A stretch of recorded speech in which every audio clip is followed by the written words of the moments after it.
warahmatullahi wabarakatuh. Kembali lagi di channel saya, Asrori Yusril. Di sini kita akan membahas sedikit tentang pembelajaran ya, yaitu perbedaan model pembelajaran kurikulum K13 dan kurikulum Merdeka, yaitu dalam mata kuliah model dan strategi belajar mengajar dengan dosen pengampu Bapak Dr. Ahmad Ikhwanul Muttaqin MPDI.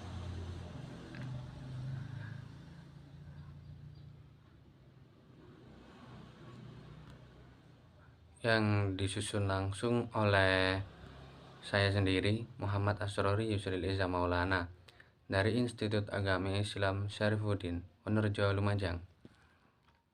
Berikut kita akan mengenal apa itu pembelajaran. Pendidikan merupakan aspek vital dalam pengembangan masyarakat. Kurikulum berperan sebagai pedoman dalam proses pembelajaran. Dua model kurikulum yang sedang diterapkan di Indonesia adalah kurikulum 2013 dan kurikulum Merdeka.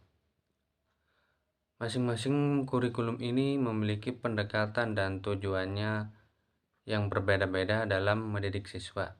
Dalam halaman seterusnya kita akan membahas sedikit-sedikit mengenai pendekatan-pendekatan dan tujuan sendiri-sendiri yang berbeda dari kedua kurikulum tersebut untuk mendidik para siswa. Baik, berikutnya yang pertama adalah kurikulum K13. Kurikulum K13 adalah yang diperkenalkan pada tahun 2013. Kurikulum yang menekankan pada pengembangan kompetensi dan karakter siswa. Kurikulum K13 menerapkan pendekatan saintifik yang berarti siswa diharapkan terlibat aktif dalam proses belajar dengan mengamati, bertanya, mengumpulkan data, menganalisis, dan menyimpulkan kurikulum. Kurikulum ini juga mengintegrasi nilai-nilai karakter dalam setiap aspek pembelajaran untuk membentuk karakter yang baik pada siswa tersebut. Baik, yang berikutnya adalah kurikulum Merdeka. Kurikulum Merdeka diperkenalkan untuk memberikan kebebasan dan fleksibilitas kepada sekolah dalam mengatur proses pembelajaran. Fokus utama dari kurikulum Merdeka adalah mengembangkan potensi siswa secara optimal, bukan hanya dalam aspek akademik, tetapi juga keterampilan hidup dan karakter. Dengan pendekatan ini, guru dan siswa memiliki kebebasan untuk menyesuaikan materi, metode pembelajaran berdasarkan kebutuhan lokal dan konteks masing-masing. Baiklah, yang berikutnya adalah pendekatan pembelajaran dari kurikulum K13. Kurikulum 2013 menerapkan pendekatan saintifik yang terdiri dari 5 langkah, yaitu mengamati, bertanya, dan menyimpulkan. Hal ini bertujuan untuk mendorong siswa untuk berpikir kritis dan analitis. Setiap pembelajaran dalam kurikulum 2013 tidak hanya fokus pada aspek kognitif, tetapi juga pada pengembangan karakter siswa seperti tanggung jawab, kerjasama, dan integritas penilaian. Dalam kurikulum K13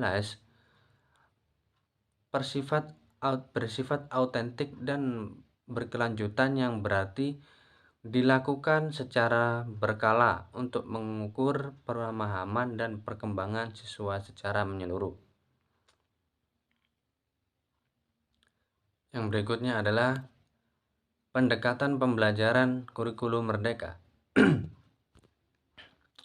Kurikulum Merdeka berorientasi pada pembelajaran berbasis proyek, di mana siswa diberikan tugas untuk menyelesaikan proyek nyata yang dapat mengasah keterampilan praktis dan kreatif mereka sendiri. Dalam pendekatan ini, guru berperan sebagai fasilitator yang membantu siswa menemukan pengetahuan dan keterampilan yang mereka butuhkan. Kurikulum ini juga memberi ruang bagi siswa untuk mengeksplorasi minat dan bakat mereka melalui pilihan materi yang relevan dengan kehidupan sehari-hari. Baik, selanjutnya adalah ini ada perbedaan utama pada tabel perbandingan, yaitu dalam segi aspek kurikulum 2013 dan kurikulum Merdeka. Dapat dilihat di sini pada aspek pendekatan, fleksibilitas, fokus, dan penilaian. Oke.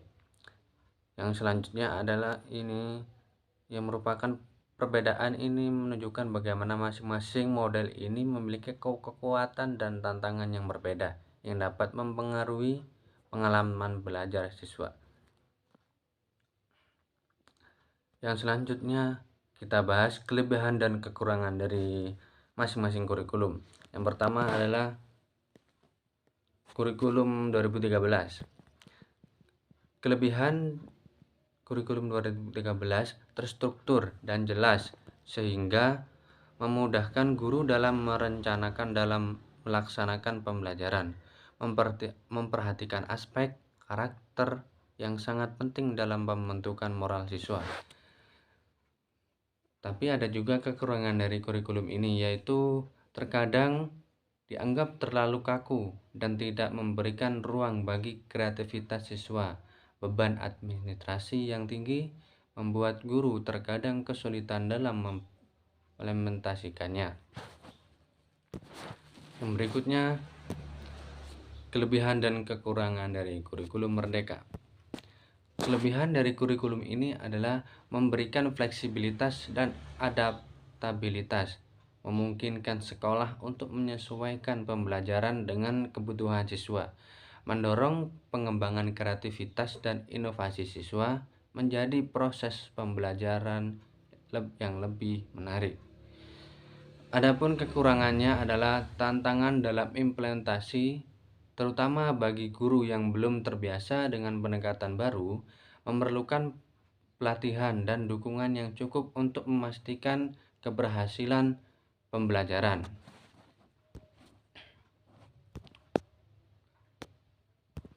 Yang halaman berikutnya adalah dapat kita simpulkan dari kedua kurikulum tersebut, yakni kurikulum 2013 dan kurikulum Merdeka, memiliki tujuan yang sama, yaitu meningkatkan kualitas pendidikan di Indonesia. Pemilihan model pembelajaran yang tepat harus mempertimbangkan konteks sekolah, kebutuhan siswa, dan sumber daya yang tersedia di area tersebut atau di lingkungan tersebut. Yang kedua, kurikulum ini dapat saling melengkapi untuk menciptakan pengalaman belajar yang lebih holistik bagi siswa, yakni yang lebih aman, nyaman, dan lebih enak untuk dipelajari.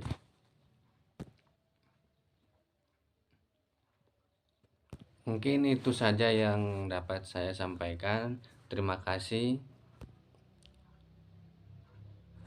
Atau kalau kalian masih membutuhkan referensi lain, silahkan dikunjungi di YouTube atau di Instagram saya,